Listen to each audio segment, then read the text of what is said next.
Mari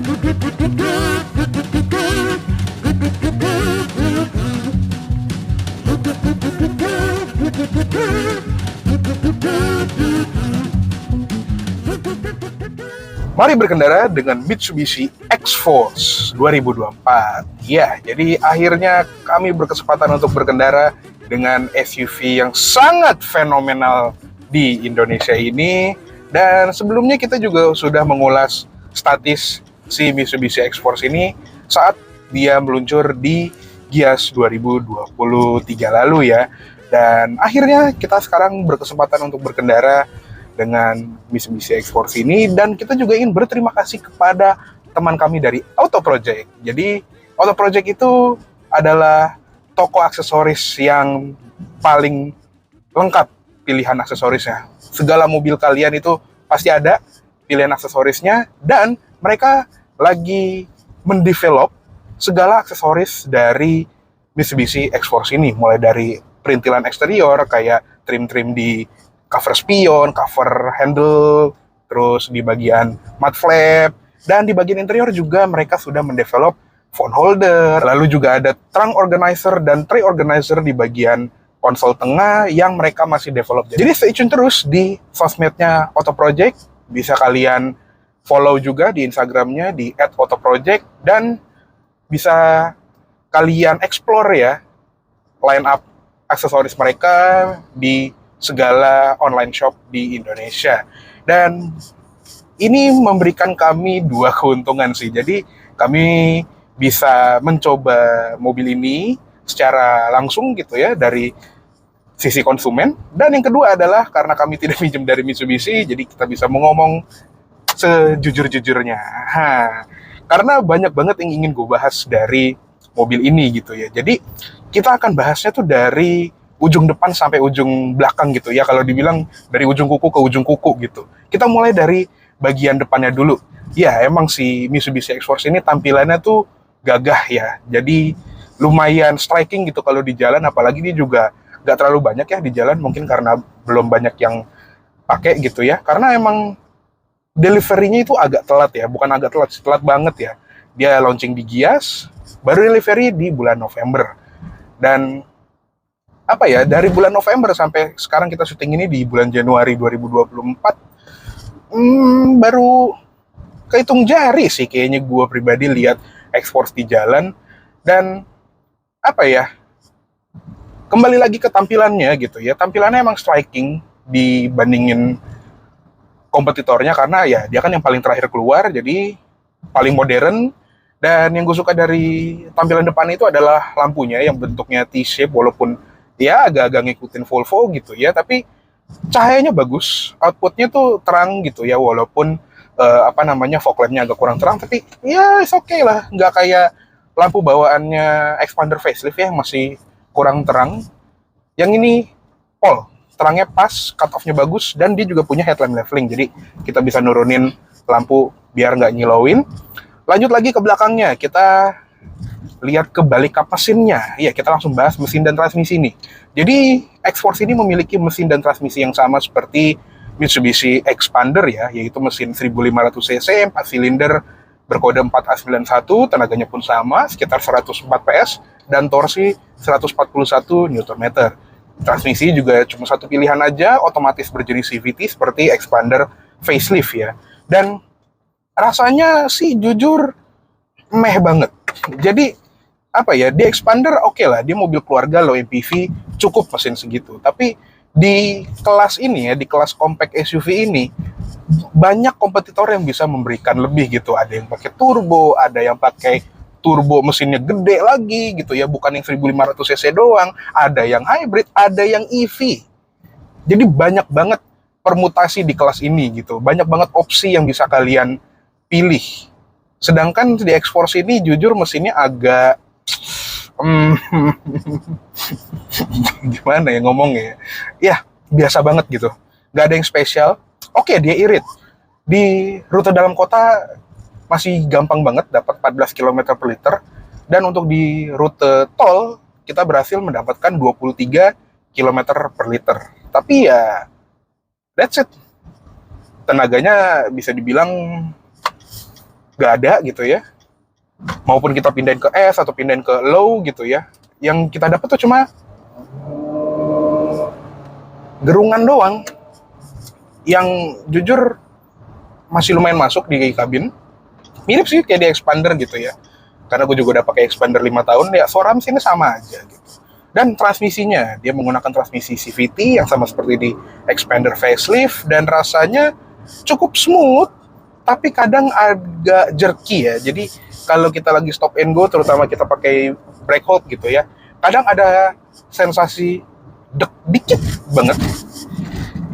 Jadi kayak apa ya, kayak transmisi dan mesinnya tuh lagi decoupling gitu, atau lagi lepas gitu. Padahal ya di mobil-mobil CVT lain tuh kayaknya nggak terjadi, dan bahkan di expander gue sendiri tuh hampir nggak ada feeling kayak gitu.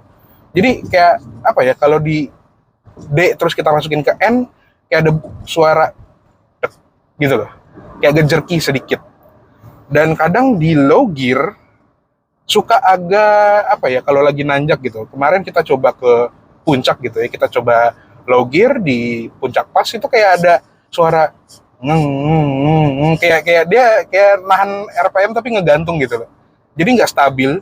Kayak misalnya di 3000 RPM gitu, dia nggak manteng di 3000, tapi kayak 3000, 3100, 3000, 3100 gitu. Kayak bingung gitu, dia mau naruh rasionya di mana gitu. Karena dia kan punya simulated gears 8 percepatan seperti di expander facelift, tapi kita nggak bisa milih, nggak ada pedal shift atau nggak ada Tiptronic kayak kompetitor lainnya, yang dimana sih agak nggak penting gitu. Jadi mendingan nggak usah pakai simulated gears, bikin aja kayak si CVT biasa yang ya udah gitu. Emang rasanya rubber band effect, tapi kalau dibejek lebih ngacir dibandingin ada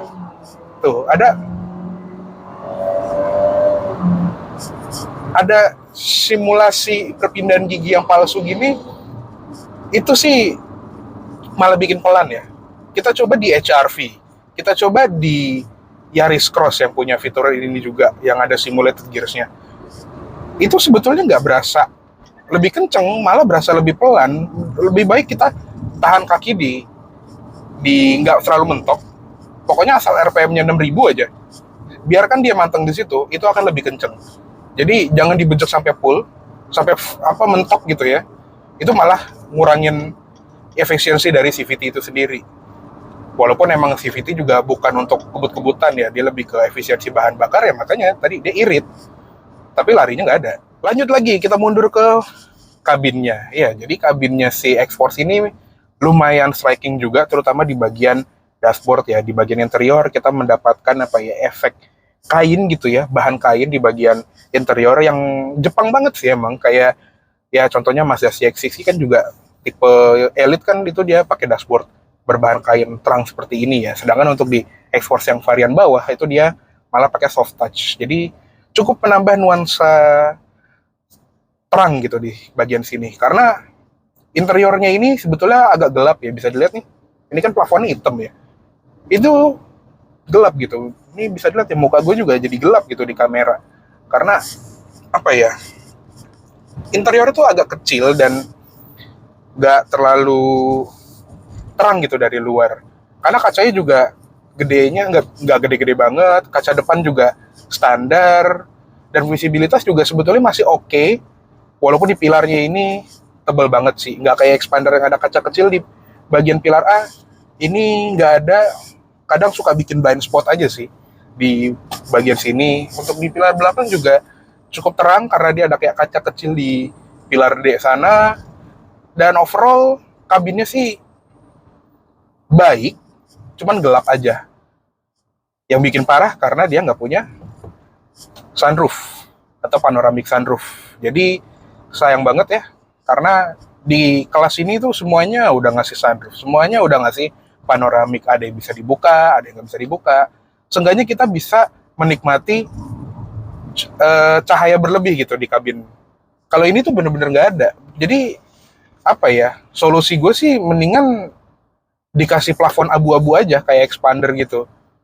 Jadi lebih terang dan kesannya tuh gak sempit gitu. Karena jujur kabinnya si X-Force ini agak sempit secara tinggi. Jadi dia kan punya ground clearance yang tertinggi di kelasnya, 222 mm.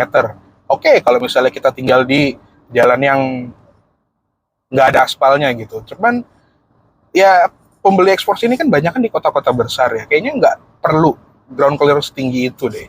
Karena efeknya lantai itu jadi tinggi banget, sedangkan atap itu nggak terlalu tinggi. Jadi bisa dilihat ya, tinggi gue nih 170 cm. Headroom tuh cuma 5 jarian.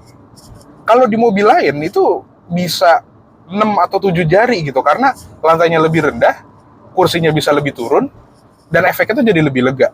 Sedangkan ini kayak Toyota Rush, lantainya tinggi, atapnya standar-standar aja kayak mobil-mobil di kelasnya, efeknya tuh kita kayak ketekan gitu. Ya, agak disayangkan sih. Ini gimana kalau ada sunroof? Pasti plafonnya akan lebih sempit dari ini. Jadi agak disayangkan di situ juga. Dan kembali ke interior ya, untuk dashboardnya ini, di bagian instrument cluster dan di bagian head unit, ini juga enak untuk dilihat, tapi nggak enak untuk dioperasikan. Karena kita bahas dari head unitnya dulu. Oke, dia head unit besar, layarnya full screen yang proper gitu ya, gede. Dan dia juga ada beberapa tampilan yang unik gitu ya, kayak ada tampilan avionics yang bisa ngukur apa namanya, brake, coolant, injection, acceleration, vacuum intake, ada TPMS juga, G-force meter. Emang kepake ya itu semua ya? Oke, buat seminggu pertama kalau kalian beli, oke sih. Tapi kayaknya nggak setiap hari kalian lihat ini kan. Lebih sering pasti kalian pakai Apple CarPlay atau Android Auto yang di sini juga belum wireless, masih pakai kabel. Untungnya di sini ada USB-A dan USB-C.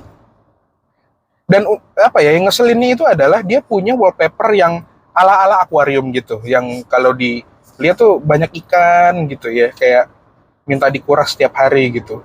Nah, di display wallpapernya ini itu fluid banget, apa ya, halus gitu kelihatannya. Tapi ketika kita operasiin, ini nge-lag-nya nauzubillah min dzalik deh. Jadi apa ya, mereka rela ngasih wallpaper bagus, tapi operating sistemnya itu gak sehalus itu gitu. Agak sayang sih. Selain itu di bagian instrument cluster juga agak kurang enak dilihat ya. Jadi terlalu ke dalam. Tampilannya bagus, gue suka. Walaupun kadang keramaian gitu. Tapi lebih lancar dibandingin head unitnya seenggaknya. Jadi tuh kita operasiin MID-nya yang lengkap ya, ada konsumsi BBM instan, terus ada trip meter, kompas, tampilan dari audio, ada gambar mobilnya juga yang bisa mendeteksi blind spot monitoring system, layar peringatan, dan bisa kita setting juga segala macamnya. Itu juga enak gitu, lebih halus dibandingin head unitnya. Dan kalau boleh jujur ya, gue lebih suka yang ada di Pajero Sport Facelift atau Expander Cross Facelift, karena nggak terlalu banyak hal yang terjadi di situ. Kalau di sini kan kayak ada gambar mobil, ada gambar apa ya, kayak gambar awan di backgroundnya gitu, kayak nggak perlu gitu. Mendingan apa sih, nggak kasih speedometer yang konvensional gitu ya, kayak di Expander Facelift atau di Expander Cross Facelift atau di Pajero Sport Facelift. Itu kayaknya lebih enak dipandang dibandingin instrument cluster di sini. Tapi ya selera sih kalau soal ini. Hal positifnya adalah banyak penyimpanan di bagian sini. Jadi di bagian dashboard itu kayak ada open storage yang nggak cuma di sebelah kiri doang, di sebelah kanan sini buat naro-naro dompet atau kayak kartu tol kita. Terus di bagian center console sini juga ada wireless charger, dan di bagian center console ini dia juga ada coolernya. Jadi kita bisa naruh minuman supaya kita bisa menikmati minuman dingin gitu ya. Tapi kalau kalian beli aksesoris dari Auto Project, kalian bisa ningkatin space-nya karena dia ada kayak tray multifungsi gitu, bisa naruh koin, bisa naruh dompet dan lain-lainnya. Dan untuk di bagian setirnya juga unik sih, kayak di Expander Facelift yang biasa, cuman lebih chunky, lebih tebel, dan overall gue suka ala-ala Evo 10 juga. dan tombol-tombolnya juga enak disentuh gitu ya, walaupun gue nggak suka sama piano blacknya, tapi ya oke lah, ini nice touch gitu. Dan ini juga sudah auto headlamp dan auto wiper, ada fog lamp switch dan buat ngatur wiper belakang gitu-gitu.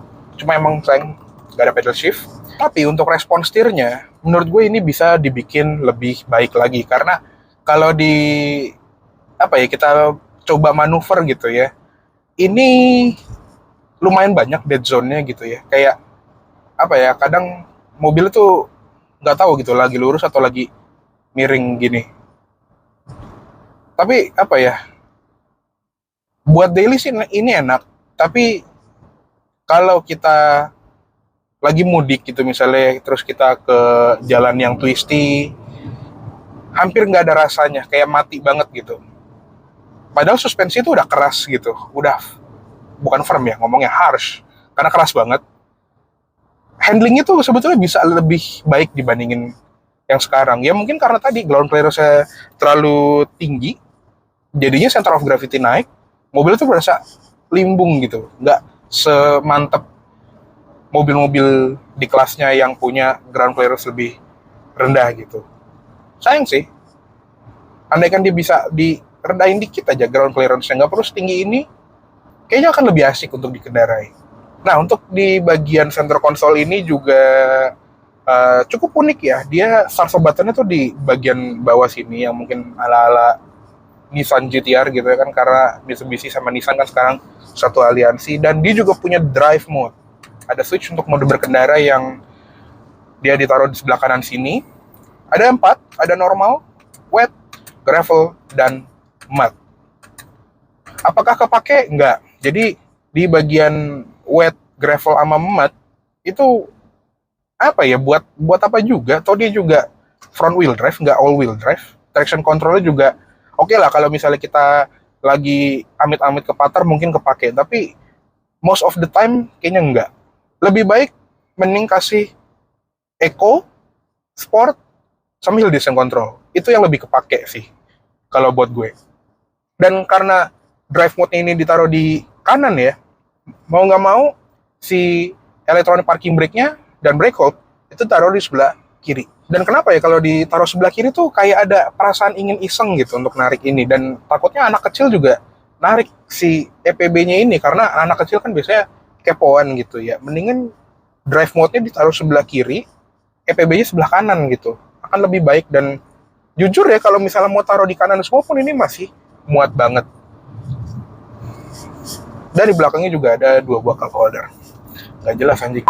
Dan nggak lengkap kalau kita ngebahas interior tanpa ngebahas audionya ya. Jadi si Mitsubishi X-Force ini punya audio Yamaha 8 speaker yang di advertisingnya itu kayaknya wow banget gitu. Salah satu yang paling wow di kelasnya. Ya kenyataannya sih kalau buat telinga gue ya, ini salah satu yang paling mid di kelasnya. Jadi banyak audio yang gak branded di kelas ini. Speakernya cuma 6, tapi lebih baik kualitas audionya. Dan kita udah coba setting gitu ya, bass, mid, treble, dan lain-lainnya gitu. Masih nggak nemu settingan yang pas untuk apa ya, untuk audio yang se-wow ini gitu katanya. Emang sih audio itu selera gitu ya, tapi selera gue sih nggak kesini sayangnya. Istilahnya kalau kalian punya expander, ganti head unit, ganti subwoofer seperti yang gue lakukan, itu udah jauh lebih enak dibandingin ini.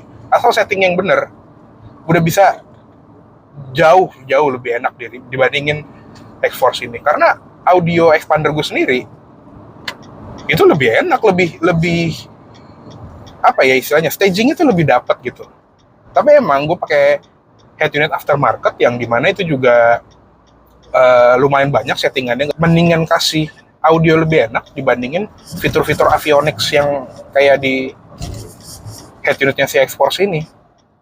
Ini bisa banget lebih baik dibandingin yang sekarang. Nah, kembali lagi ke interiornya nih. Soal jok, dia juga memiliki jok yang apa ya, bentuknya tuh mirip seperti di Expander, cuma dikasih sayap berlebih gitu ya, biar lebih nahan badan kita sedikit gitu.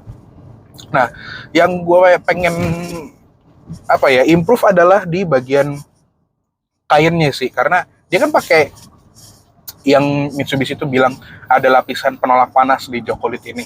Ya tadi pagi sih gue jemur di luar gitu ya, masih panas-panas juga gitu, nggak seadem itu. Sayang sih kalau di sini nggak ada ventilated seat, kayaknya mendingan dikasih fabric di tengahnya. Untuk posisi duduknya juga sebetulnya untuk sebuah mobil monokok ya agak aneh sih, karena kita kayak di atas mobil, bukan di dalam mobil yang kakinya selonjorannya tuh ke bawah, bukan ke depan. Dan karena lantainya tadi yang tinggi gitu ya, agak aneh gitu.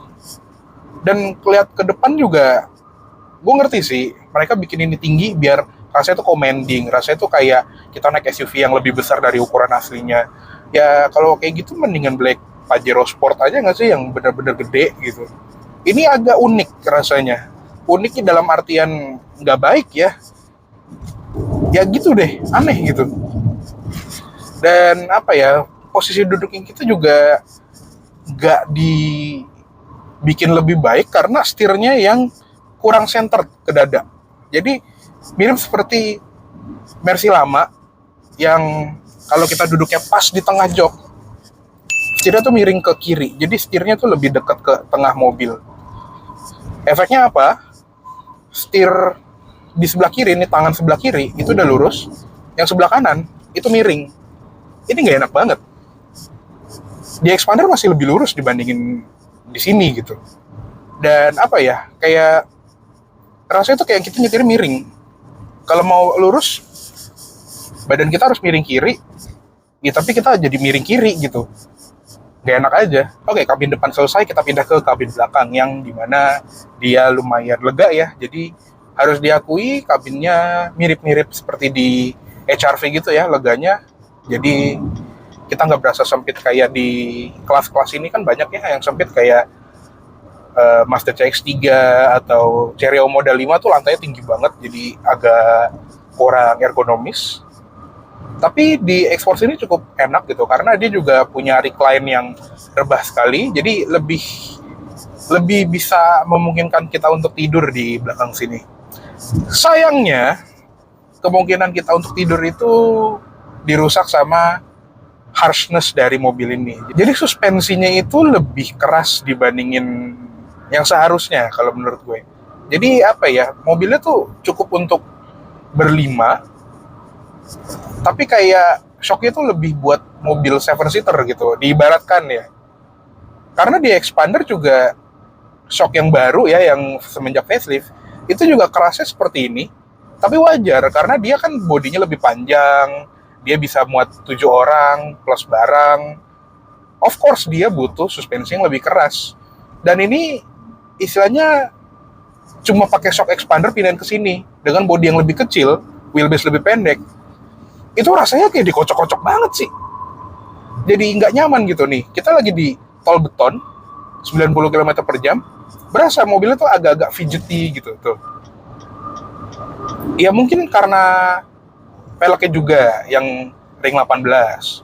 Nah, harusnya kalau ring sebesar itu, bodi sependek ini, harusnya ada penyesuaian di suspensinya, diempukin dikit gitu, biar nggak terlalu ngocok-ngocok gini.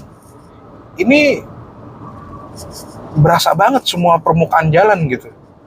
Dan rasanya itu nggak dalam hal yang baik gitu. Oke, kalau di setir, kita bisa ngerasain jalan, itu enak. Tandanya kita tahu mobil ini mau ngarah kemana. Tapi kalau di suspensi, kita terlalu ngerasain jalan, ini salah banget sih. Nih, ini 80 aja tuh berasa gitu loh. Dan ini nggak cuma gue doang yang ngomong, temen-temen gue yang udah nyoba mobil ini juga sama. Kok keras gitu kata mereka. Ya seperti ini adanya, gue mau bilang apa? Mobil ini juga bener-bener standar dari Auto Project, nggak ada yang diapa-apain, nggak diubah sama sekali gitu soal kaki-kaki, soal mesin, bener-bener standar ya, karena mereka juga beli ini buat development aksesoris mereka, jadi ya ini as is dari pabrik gitu. Agak sayang sih untuk mobil seperti ini. Padahal gue menantikan banget mobil ini. Dari zaman dia masih versi konsep ya, si XFC, gue sih juga nunggu banget. Kayak wah, keren nih, expander pendek. Istilahnya harusnya lebih baik dong dibandingin expander. Tapi ternyata masih belum. Ya, sayang banget ya. Padahal gue coba untuk suka sama mobil ini, tapi mohon maaf, belum X-Force. Ya, kesimpulannya X-Force ini mobil yang irit, mobil yang tampilannya atraktif, dan mobil yang membuat expander jadi lebih baik dibandingin yang dulu. Jadi mungkin segitu dulu untuk ulasan kita mengenai Mitsubishi X-Force ini. Terima kasih banyak telah menonton. Jangan lupa untuk klik like bila kalian suka, komen di bawah juga, subscribe channel kita apabila belum, dan main-main juga ke website kami di www.kendara.id, serta follow Instagram kita di @kendara. Dan kami juga ingin berterima kasih kepada Auto Project yang telah meminjamkan mobil mereka untuk kami ulas. Jadi buat kalian yang lagi nyari-nyari aksesoris OEM look yang plug and play, bisa langsung kunjungi sosial media mereka di @autoproject. Terima kasih banyak telah menonton. Sampai jumpa di video selanjutnya. Salam dari kami tim Kendara untuk kalian para pengendara. Turut berduka cita buat kalian yang udah beli mobil ini. Bye-bye.